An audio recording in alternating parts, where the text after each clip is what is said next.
Hi, what's up? Welcome to Space Couch. It's been a week, and I hope you had a good one with your Earth holiday, Thanksgiving, and all that. We just got to do a little bit of life system adjustment here on the couch, as we always do.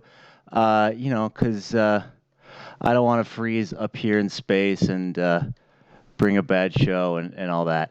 But we're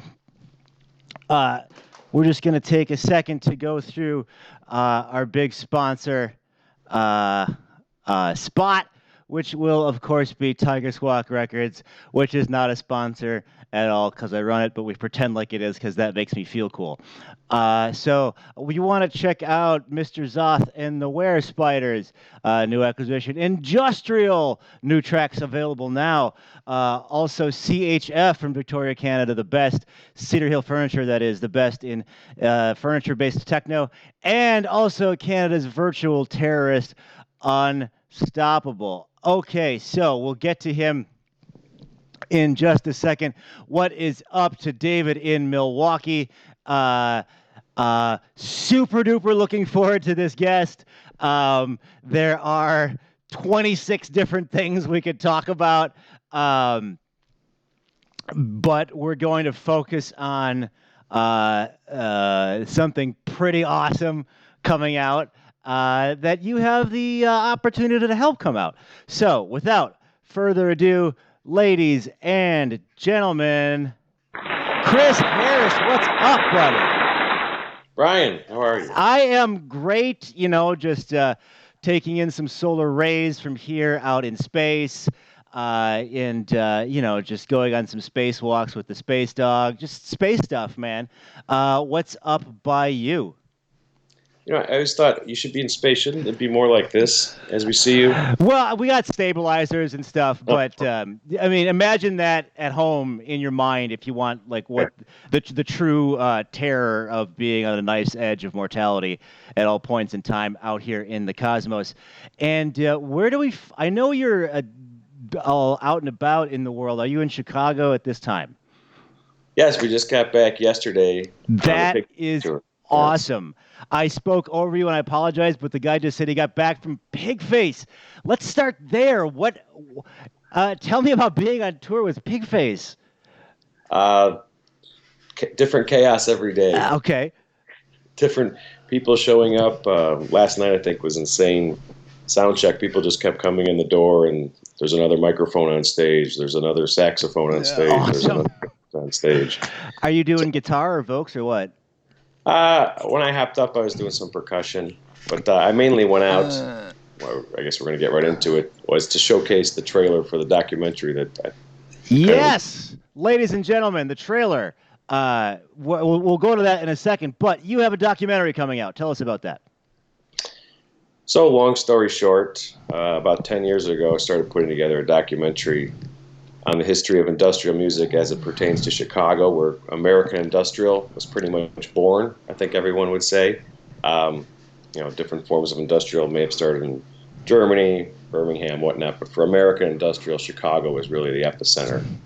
So we started putting the project together, kind of storyboarding and putting a list of who we'd need to talk to, what we need to make it work, and we started shooting it. We've been shooting it for almost 9 years now. 9 years, really? Goodness gracious. People don't even look the same that we shot 9 years ago. But we got to the point where we put the trailer out a couple months ago and started the Kickstarter for the final phase of it.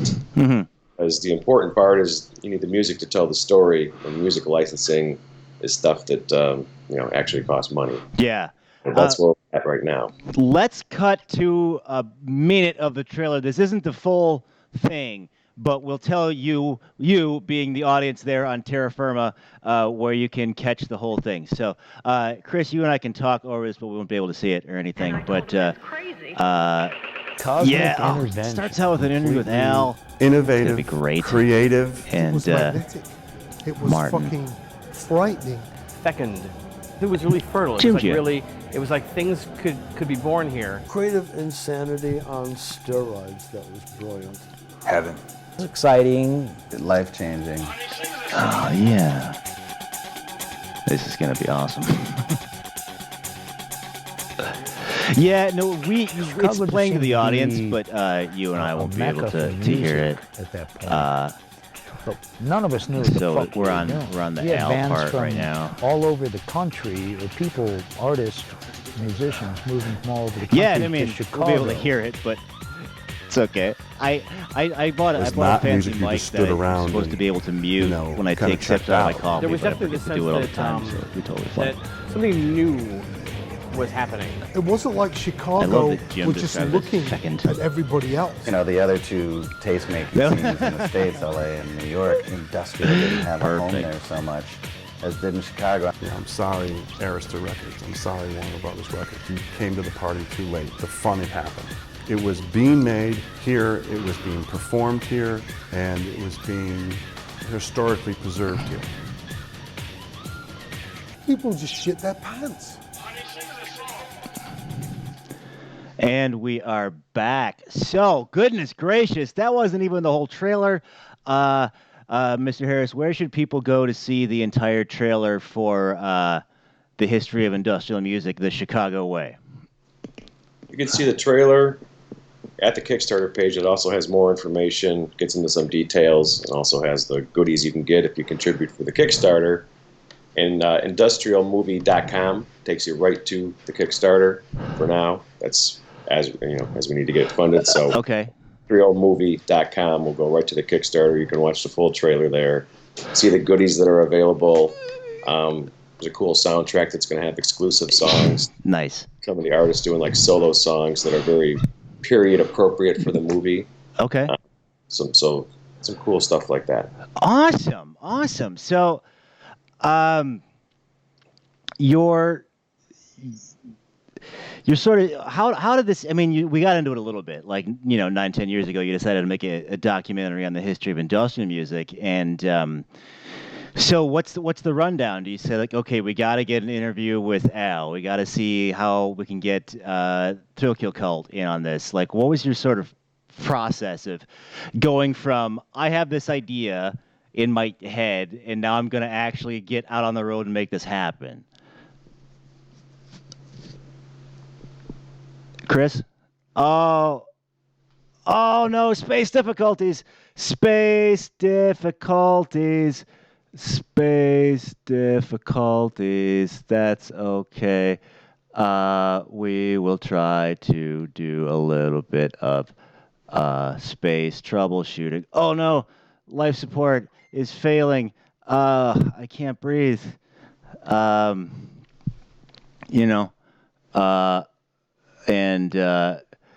Gravity's going. Gravity's going too. So we may be floating around here.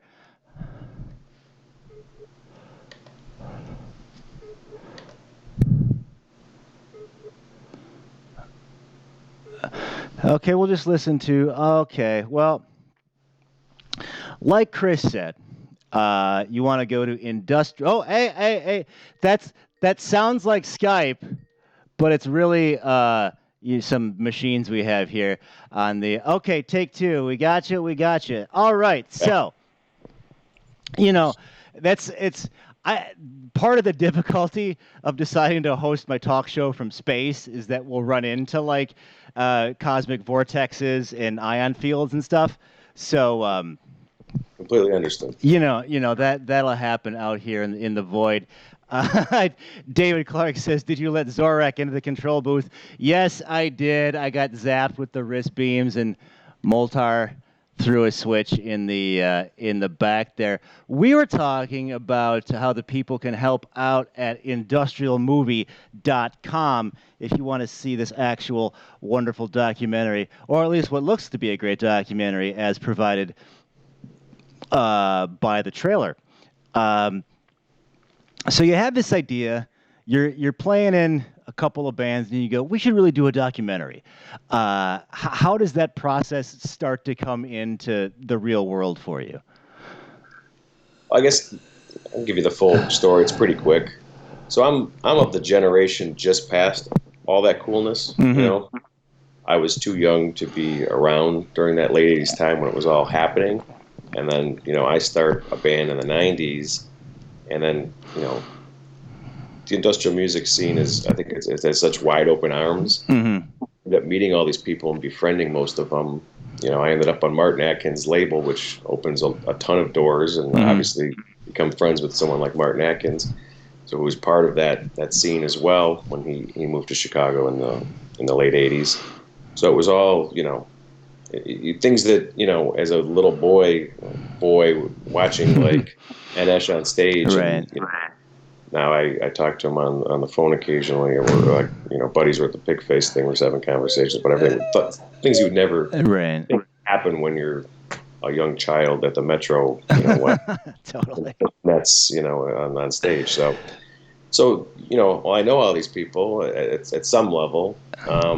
So it was like, I heard all these stories after the fact, and like, man, I missed out on all that coolness. But there's all these stories out there, and someone should document this. Is kind of how I thought of how we put it together, and like all these cool stories of how crazy Chicago Track Studio was, and people would be there on 96-hour benders of just insanity, and there's live chickens in the studio, and there's craziness, and like someone has to put this out there. So that's how it started. Like I felt like I missed out. I went to Medusa's at the very end when it was kind of dying. It wasn't the Medusas of old, but there was still crazy performance art happening in blood-filled bathtubs, but it wasn't as crazy as those stories from the 80s. So wanted to kind of tell that story because I think it's absolutely fascinating every time I hear those stories. Totally. Yeah. I'm in, man. What might your movie have that Wax Trax documentary that came out earlier might not cover? So I will say when we got word that there was going to be a Wax Trax documentary, I want to say in 2013-ish. We were a couple years in. We'd shot interviews by that time. And I'm like, oh man, right. All resources. We're going to do the same thing, but we kind of kept going. And then I got to see an early cut, and thank God it's I want to say it's nothing like ours, because theirs, it operates in the background operates as industrial music is kind of a canvas, but it's like a beautiful love story. It's great, yeah. And his partner, that's what it came up to me. And then some of the people telling that story are the people that had interactions with their dad. So I love the movie.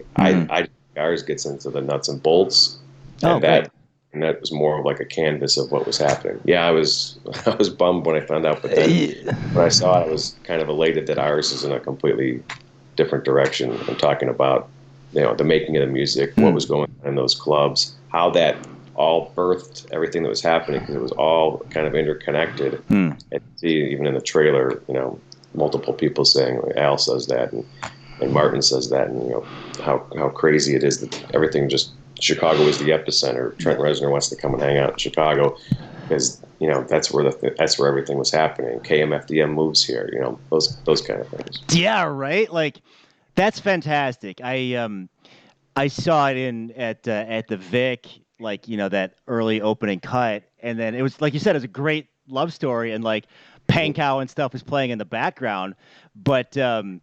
And check it out, everybody. Industrial Accident. It's really, really great. And then afterwards, there was like, there's that Q&A, and Groovy Man is talking about like lighting the window of Wax Trax on fire to burning inside. Like, that's hilarious. That's the kind of stuff I wanted to see like even more of. So, for more of the nuts and bolts of Chicago Industrial, you will want to check out industrialmovie.com, see the full trailer. There's about 20-some days left in your Kickstarter, right?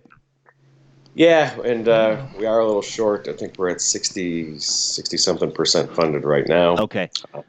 So, Space Couchketeers, you want to check out industrialmovie.com. And so speaking of industrial royalty, how many you were on 2 or 3 Pigface shows? Oh, I was 11. 11. I suck. All right, see, that's why we have to ask the questions here on space couch. My space time continuum perspective gets shifted. So over 11 Pigface shows, I have.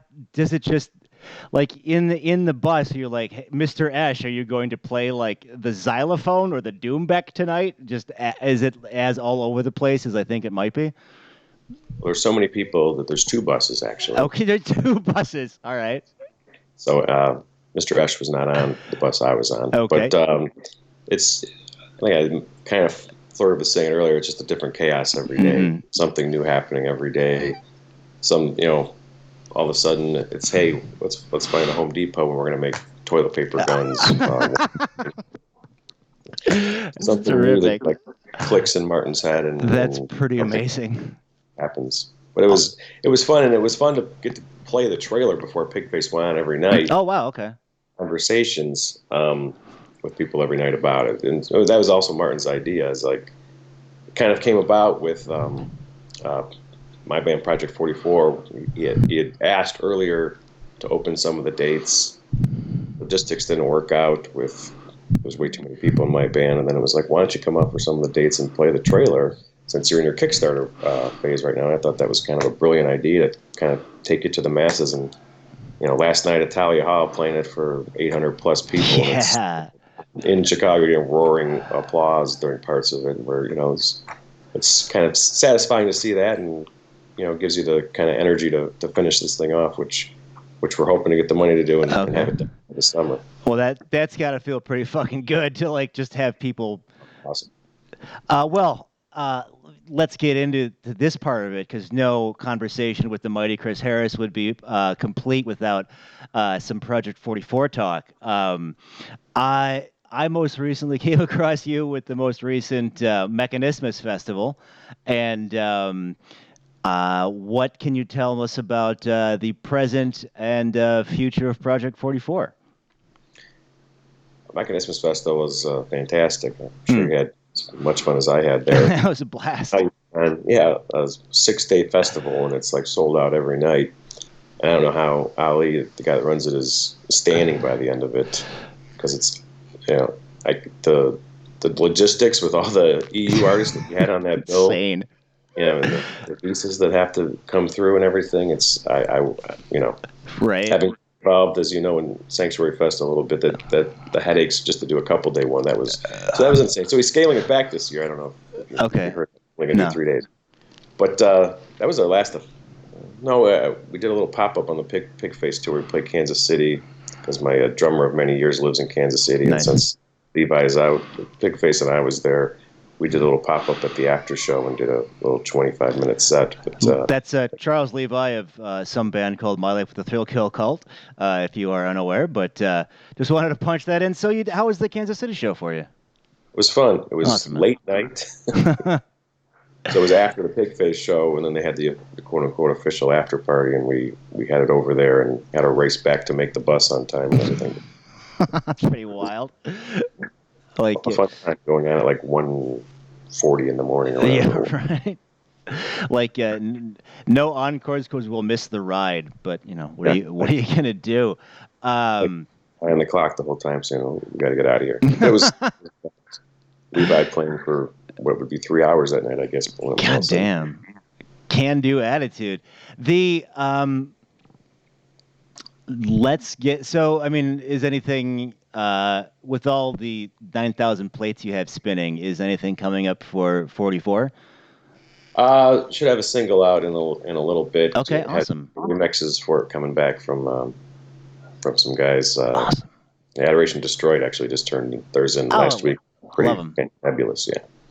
Cool. So that's where that is right now, yeah. Classic 44 sort of cold wave-ish sound, or what might we expect? I always say I write music like time froze in 1991, so the sound isn't awesome. Right? Awesome, I love it. Carrying the torch. You brought up something that has quickly become near and dear to my heart, just because I'm like from Milwaukee. Like I live in Space Boston now, but there had been attempts to make like a real festival happen in the MKE, and you finally did it with the wildly successful Sanctuary Festival. I've gotten to do it twice, 4 times in the various incarnations of the Causticals and the super group thing. That was fun. And so what? How did that come about? And what might we expect from this upcoming Sanctuary? It came about, friends with the owner of Club Anything for years. It was like our second home. Project 44 wanted to like try out new stuff. We would always go up there. Always a welcome stage. Always a great crowd. I've seen you there many times. So, and then it's, hanging out at 5 a.m. with people smoking clove cigarettes at his bar there, and it's like, why hasn't you ever tried to do a festival here? I think, and he's like, I don't know, all the bands. Why don't you just book it?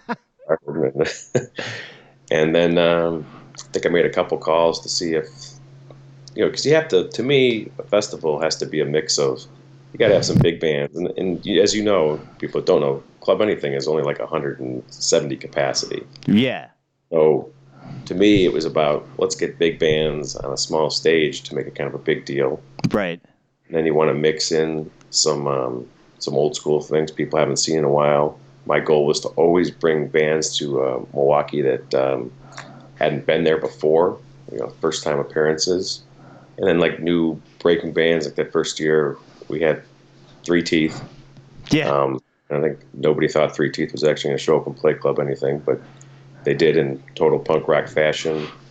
Went into the crowd and like smashing the crowd. It was so getting that, then old school Velvet Acid Christ, getting Commando to Milwaukee for the first time. I'd only seen Suicide Commando myself on these like massive stages, and then so to have them in that like punk rock ass venue, just all like right up in your face, that was such a treat. Yeah, it's negotiating with their agent who's like, well, they need a drum riser here and a keyboard riser here. None of these lights are going to be there. There's going to be no risers because they're all going to be right on top of each other on this tiny stage. And okay, I guess we'll do it. Awesome. Yeah, well, big ups to Nathan, who's at least done the sound whenever I've been there, trying to navigate just like a sea of XLR chords, like making the whole thing happen. That octopus in the corner of XLR cords and all those DIs, yeah. Thank God for virtual soundboards now and 10-4. Plugging, yeah. Saving all those settings. I do not envy Nathan. He does a fantastic job. How is this most recent year for you?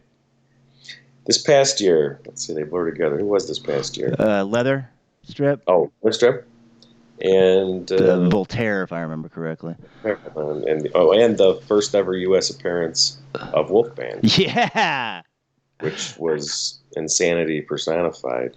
Crazy Swedes. Yeah, they were insane. Awesome. I saw them at Terminus Festival, and everyone was like flipping out, like grabbing each other, like this is the most insane shit I've ever seen. So I'm happy they went well. Yeah, those boys like to drink. Okay. Good stuff. By the time they went out, I don't think there was any booze left in the green room. Wow, that's impressive. You do not put on a shabby green room, so that they drain that dry is between two dudes is pretty impressive. And literally just got off a plane from Sweden, drove up. They flew into O'Hare, drove up from Chicago, drank. I think both took a 15-minute nap because what's that 7-8 hour time shift for them, right. And then to get on stage and just obliterate the place. It's awesome. I was going to ask if you had any personal highlights from the couple of years you've done Sanctuary Festival. Might that be one of them? Absolutely. Wolfband. Getting another, band that I saw when I was a young lad, Skate Nigs. Right. Who had Singing Forever. That was super cool to hear, Chemical Imbalance and, when's the last time they were in Milwaukee? I don't know the last time they were in Chicago before then. So it was, the Midwest was awesome. Totally. That was the same year unfortunately, Eric Powell from 16 Volt got in a motorcycle accident in the last minute. Bile, who hadn't done a show in forever, I got to call up Chris and say, hey, we got to fill this hole. And he calls up the boys. Luckily, 2 of the guys play in 16 Volt, so they were planning on coming anyway. Oh, nice. Servo and Dave were playing with 16 Volt at the time, so get Bear up from Texas. Christoph comes in from New York, and in 2 weeks' notice, they put together a classic Bile set. That was fun to see as well. That's very cool. Mortal Kombat soundtrack. I think the Gothsicles were brought in last minute on that one as well. And thanks again for allowing my mom to come in on stage. They had my dad tells a story of him telling his friends that he was going to see Brian open up for a band called Velvet Acid Christ and getting a big kick out of it. So thanks for that. As long as we're on this promotional tip. Cyberfest you're all over the place, man. Cyberfest is coming back in Chicago. That was a fun one that was kind of born out of a Covenant show. There's a promoter in Chicago named Sean Duffy who's been, he was a promoter back at Medusa's way back in the day. He was my manager in the late 90s, early 2000s. So I've always remained friends with him. And then he booked the Abbey Pub in Chicago, which did a lot of industrial shows over the years. And long story short on this, but I was a talent buyer in another lifetime at the Cubby Bear, and then Sean would bring me in to help at the Abbey. So we both had this Covenant show kind of fall in our lap, and we just kind of blew it up into this Cyberfest thing. Because what I hadn't seen in Chicago, because Cold Waves is such an epic, and it's the granddaddy of the industrial festivals, and Jason does such a good job mixing totally. Old wave acts and brings in some of the new stuff, like Physical Wash and stuff this year. Just a fantastic kind of blend. This is kind of more straight up trying to hit like Covenant, Suicide Commando was doing that kind of stuff, but also bringing in the artists that are kind of a part of that. So it's heavy on the vendors, art, clothing, kind of just, and it's a one-day thing.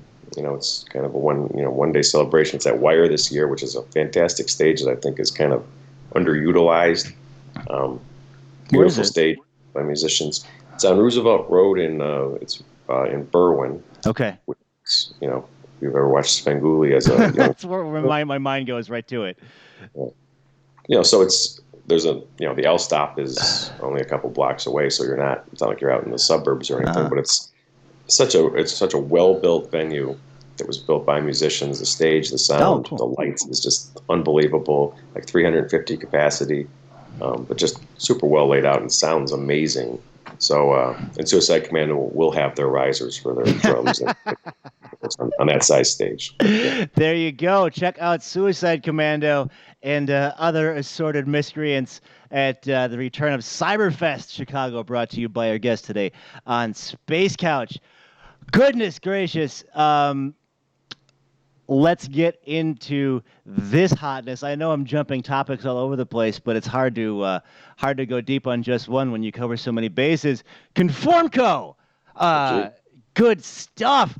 Hit number 1 on Bandcamp for like industrial as a keyword, or however Bandcamp does those weird charts. And you're about to play your 3rd annual Conformco Christmas party. That's got to feel pretty good. How did that come about? Like, you just happened to get gigs on Christmas, or do you just shoot for that, or what? The first one was we wanted to play a show and do more songs, and kind of just, this was going back to being friends with the owner of Club Anything. So I was like, let's give me this day. We're going to throw this kind of party together, and it was a blast. We just had our friends come. Amp Psych played, I think, that one. Just bringing people that we want to hang out with pretty much and drink eggnog and whiskey with, and that's the party. And this year, blowing it up a little bigger. I mean, you know Bradley, right? Sure. Yeah, Bradley has this other band that does like all the new wave songs you want to hear. All those retro great songs. So we're gonna let him headline instead of Conformco headlining, and do a couple hours of great old 80s retro new wave. Fantastic. No. And Lauren was on the bill as well. It was, that's our thing. Invite our friends and kind of hang out. Kick ass, Subspace Boys DJing some classic 80s stuff. Subspace. Our friend Hal and Paralyze is going to DJ as well. Oh, nice. We had Paralyze on the show. He was great. And I love that band, too. So that sounds like a party. Check that out. Is that at Club Anything or? Walker's Point Music Hall. Walker's Point Music Hall this year. So check out the Conformco Christmas party at Walker's Point in Milwaukee, and say hi to my parents while you're there. They won't be at that show though. You can just I don't know, maybe. They did go to a Caustic show I didn't tell them about once. That was awkward, but that happens. Rockstar problems. I will be somewhat self-serving, although you'll be there because the Gothicals and Conformco will be going on a company outing with Sweat Boys and Absinthe of Faith next year in March. That will be fantastic. I'll be returning to my origin, Madison, Wisconsin. We'll be repeating Minneapolis with the same bill. And then we'll be going to La Crosse, which I've never been to before, but have only heard these legendary stories about the warehouse in La Crosse. So thank you in advance for allowing that to happen. So that's going to be happening. Check that out. What do you have in store for Conformco? Conformco, this new single will it comes out next week. Next week. Yeah, just saw Sean at the. We were finishing. Sean finishes it. Sean Payne. We're talking about the other. Sean Payne, former guest of the show. Space Couch favorite. Sean Payne. You're talking to him, and.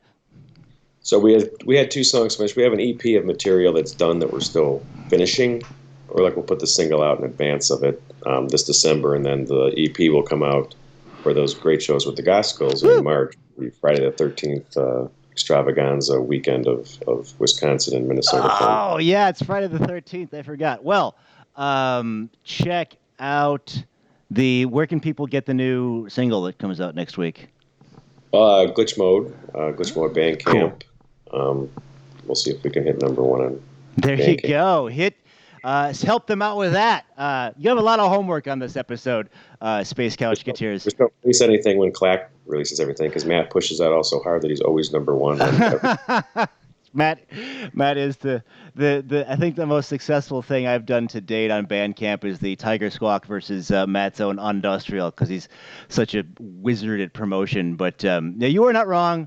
But now that you have the Space Couch Titanic behemoth behind you, check out Glitch Mode. I think it's glitchmode.bandcamp.com. If not, glitchmoderecordings.bandcamp.com. You're watching the show on the internet, so I'm guessing you know how to use Google. Check that out when that comes out in just a little bit. Back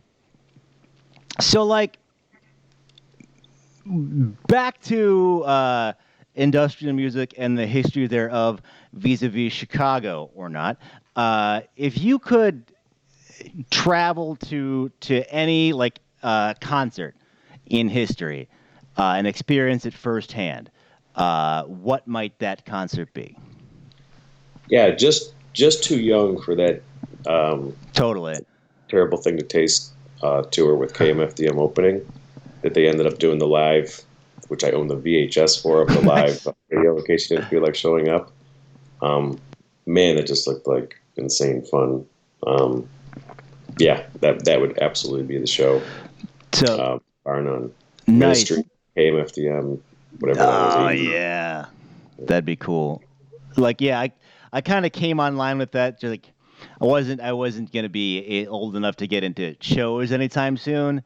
And then that era of it was kind of ramping down. But we can capture all that with the wonderful history of industrial music, the Chicago Way, which is also a Project 44 song, at industrialmovie.com. Well-placed plug. Well-placed plug. Thank you. Well, there's a Gospels remix of that out in the world. Which I guess is like a double plug.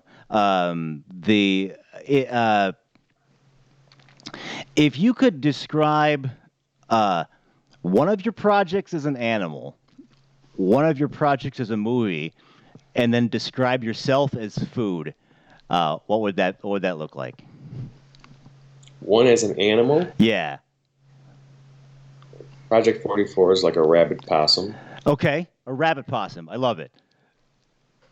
What was the next one? A movie. Conformco is well, pretty much RoboCop. Okay, we have Conformco as RoboCop. I love it. And then I'm a food? Yeah, you're a food. Like plain white yogurt. Perfect. I love all of that, and I need to know how Project 44 is like a rabbit possum. Well, rabbit because, I'd like to think that the stage show is just, 5 people that look like they're foaming from the mouth. But the possum thing is, to me, because you're kind of just there. Nobody cares when you're there. But you're always around. I love it. Yeah, well, it's... You hate possum. You can't really hate a possum. They're you slow. Can't really hate a possum. They scream at their own ass.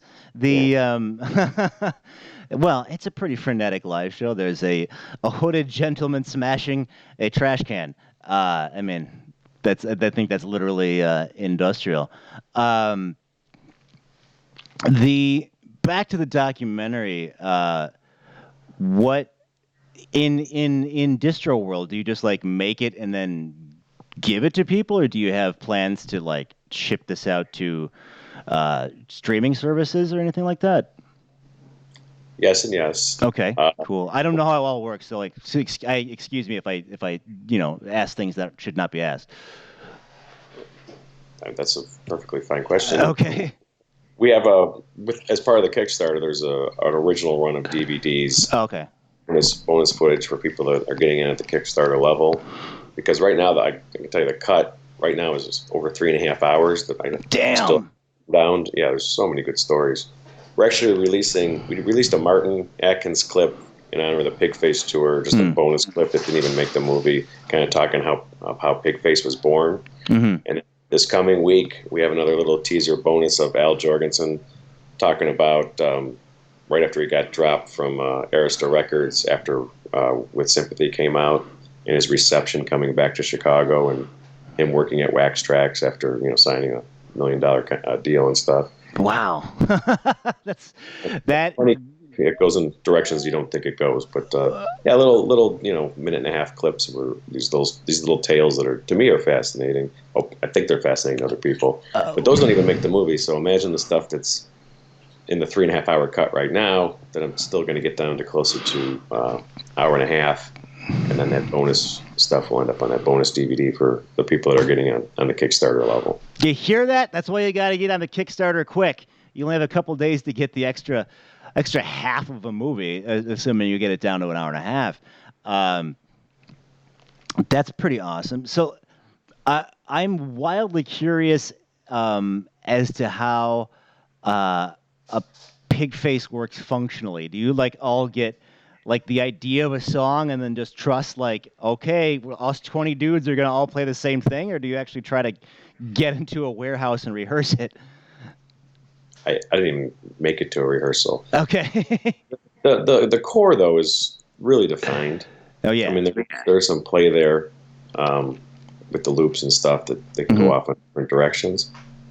But, I mean, Martin is really a band leader up there as much as he's a drummer.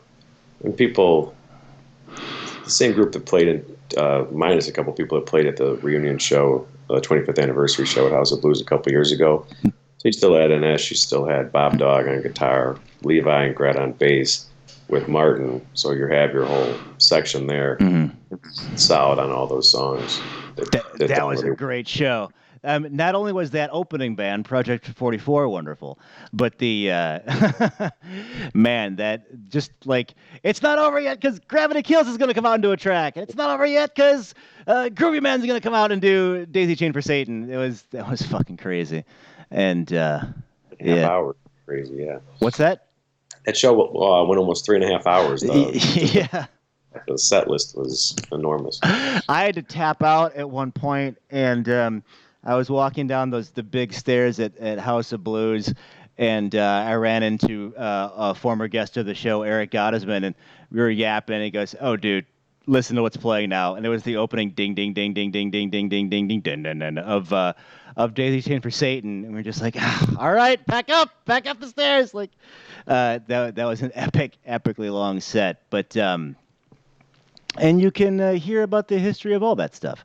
And we have some nun and cross icons coming in from Nenny889. It's a controversial stance, sir, but, I support your reasoning. I'll keep you abreast of things coming in on the chat room. Scilabs, Dre Robinson says, sweet. The Angie Culchin says it's going to be lit AF, as the kids say. Janet Corpin says, yes, love Conformco. Tal, Nuclear Sun says, glitchmode.com will take you there. And David Kulchin says, lots of RoboCop. Thank you for tuning in, as always, to Space Couch. Who might your heroes be?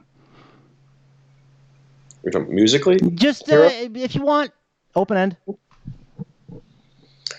Open end. Well, we can go to music. What's that? You want to start with Thomas Jefferson? I mean, where do we?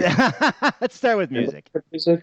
I'm a fairly political person as well. I like to absorb news and politics, and the writings of Thomas Jefferson are so far ahead of their time. Wow, this just went in a weird direction. No, I love it, dude. I wouldn't have thought. I mean, that's what we can do with this long form type of interview, is get into I don't have to shut you down after you plug your URL. Architect of democracy. So that's awesome. Kind of a snoozer, but musically, my birth of music was listening to 80s new wave into industrial. Mm-hmm. Some of those great synth sounds and patches and Art of Noise and stuff like that. Totally. That nobody would go back to Conformco, nobody was doing, and somehow Sean and I were just sitting around and started doing stuff that sounded like 1986. But some of that cool, there's too many people to name. I think that were creating it, but Howard Jones and stuff. Howard Jones, good stuff. Yeah, going on in that era is such an influence, and too many heroes to name, I guess. But yeah, no, that's great. Thomas Jefferson's a perfect answer, and as well as Howard Jones and Art of Noise. So put that threesome together. Okay, what's that? Who would put that threesome together? Yeah, well, I mean, that'd be awesome, right? Thomas Jefferson just expounds while Art of Noise plays the circuit bent mouth harp in the background or some shit. That'd be amazing. I would see that show. So immediately for the Chris Harris plate, we have you have to finish up the History of Industrial Music Kickstarter.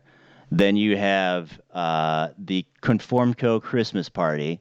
I already messed up because there's a Project 44 single. Oh yeah, it's coming out as well. That's coming out as well. Conformco single as well. And a Conformco single. Really, I'm just prepping because I have to spend 3 days with you in March. I'm just getting myself mentally prepared. Well, we should try to come up with some new material, but well, we can probably do it. It's March. We'll play all the festival songs that we've written, and just take people on a tour of shows we've done that they're not at, which we'll see how that works out. That'll be amazing. And how is Sanctuary Festival something that we might be able to look forward to year after year, or is that kind of as it can come together? Everything's fluid, but it's June 4th through 6th, 2020 is the dates are set. Nice. Haven't announced any bands yet, and just waiting on a couple little things to announce the first liner. Oh, really? blow people's mind, or at least blowing my mind. Okay. Ink dry on that contract, yeah. Oh, that's exciting. Like, never would I have thought that I would have been able to add, like, skate nigs to the, here are the bands that you've played with in your life. Like, that was crazy. And then we're just like, I mean, kind of like you said with the Pigface Buster practice, like, I'm just chilling with Suicide Commando in Todd's apartment. Like, do you guys remember when you released Mindstrip? That was awesome. Like, it's pretty great. And what about you doing Amadeus with Jim Marcus? Oh, that was the best. Well, let's start with Jesse Hunt, who I had not had the privilege of meeting until that time. And I'm like, yeah, okay, it's 128 beats per minute and 4/4 time. He goes, cool. And then just knocks it out of the park. That's all that guy needed to know. Also part of Conformco. And then Jim Marcus of Then Divarzo Now Go Fight just like he's like, all right, yeah, I'll do it. And I'm like, all right. I used to ride around listening to All Good Girls in high school, and now we're doing a crazy cover of Amadeus together. So thank you for that. I got to use my German degree finally. It was all worth it for a little bit of time on that Conformco. Conformsicles, and then it turned into this wonderful. Well, it was like an all-star jam sort of thing, right? With like Chant and yourself, and everybody came together to do a couple tracks. It's a pretty cool feature of Sanctuary Festival, I must say. That was fun. Yeah, I did a 16-volt song with Sean Payne and Curse Mackey on vocals, Servo on drums, Nice. Anthony from Programmable Animal on bass. Yeah, Programmable Animal. I play guitar, and Dave from Bio played guitar. Very cool. That's crazy unto itself. Then we did the Revco song with Phildo from Skate Nigs and Jim Marcus singing vocals on that. Very cool. Just crazy fun times. It's like that instrument set that like when you're like a little kid and you can put together the wacky instrument in different ways. It's like a mix and match of industrial superstars. Did that happen at any capacity at this most recent Sanctuary Festival, or is that sort of a one-off thing? That happened. I think because there was someone had to drop off, so we went to fill a 20-minute. Okay. Oh, and I think it was. I was talking with Eric when he had the motorcycle accident from 16 Volt, and I think people were going to guest on a song. And I was like, well, you could just do that song. It's not coming, so he sent the backing tracks for it, and we just did the song. That's awesome. So, like, that is about, I don't know how much of a better plug you would need at home for Milwaukee's own Sanctuary Festival at the erstwhile Club Anything. Now I guess the local, maybe back to Club Anything. It's the same building. You'll find it. It's across the street from Botanas in Milwaukee. It's like you work for the Chamber of Commerce. Yes. Well, it's my old stomping grounds. No pun intended. You'll want to check out Cyberfest in Chicago with Suicide Commando is all that's been announced for that, right? Oh, Caustic's been announced. Oh, Caustic! I've heard of them. What's that? I talked over you. I've heard of them, yeah. Few people know who they are. Yeah, well, it's nice that you give new and up-and-coming industrial bands a shot. Like, I like that. So check out Caustic and Suicide Commando at Cyberfest Chicago at the Wire. Chicago always did that to me. Like, I would go to a venue I'd never been to before and then walk around going, how have I never been here? This place is gorgeous. So I would ostensibly add the Wire to that list, but I'm out in space now, so I don't know. That's where you want to check it out, in Berwyn. Immediately, though, you can see the rest of that trailer we showed at industrialmovie.com and help out the Kickstarter. We are on a rogue flight path out here in space, man. So I'm going to bring the ship on back in. If you have any closing thoughts you want to throw out about Thomas Jefferson or what you're doing musically or anything like that. Well, I don't want to flog a dead horse here, but I'm kind of micro-focused on Totally. getting the film to point B, which is getting the Kickstarter, which ends December 23rd. And if Kickstarter, if you don't raise all the money, they don't give you any money. So even the fact that we've raised over $14,000, if we don't get to the 23, we don't get any of it. So hoping to push. So thank you, Out in Space, for having me. Well, across the galaxy. You were on the my short list of people to reach out to, so thank you, and thank you at home, because I know you will help out this wonderful documentary, because you know how Kickstarter works. It's all or nothing. All right, so this is Brian for Space Couch and Chris Harris for the history of industrial music, the Chicago way, 4 stars forever. Oh, gosh darn it, Chris. I forgot to say the catchphrase that I try to remember to say at the beginning of the episode, which is call the spaceships to Davenport, prepare for Divanarchy, and interface with a couch in space. All right. So, Christine Schmidt says Kickstarter, how to help. Well, Christine Schmidt, you go to industrialmovie.com or look up the history of industrial music on Kickstarter, and that'll be great. Unless you were just trying to be funny, in which case that was really funny. Okay, I'm gonna kick it over to the closing credits here, if I can find the. There we go. All right, so we're on the closing credits here. I usually just talk over these because it's funny, but damn, man, I'm pretty stoked to see you doing so much stuff. The trailer really does look great. I want to see what like Buzz McCoy story has to say. That guy's got to have some great stories. But Chicago track stories are pretty insane. Yeah, I got to pee next to Jello Biafra at the WT2 thing with I keep saying WT2 with all the Chicago talk, but no, at the Wax Trax documentary, they had all those guys, and using the Vic lavatory, I was like, oh shit, I just peed next to Jello Biafra. It was Did you ask him a question? Because he's probably still answering it now. What's that? He likes to talk, is what I was trying to say. Jello the question, the answer could go on for 3 or 4 hours. No, I made the joke that it was a holiday in Commodia, but that's about it.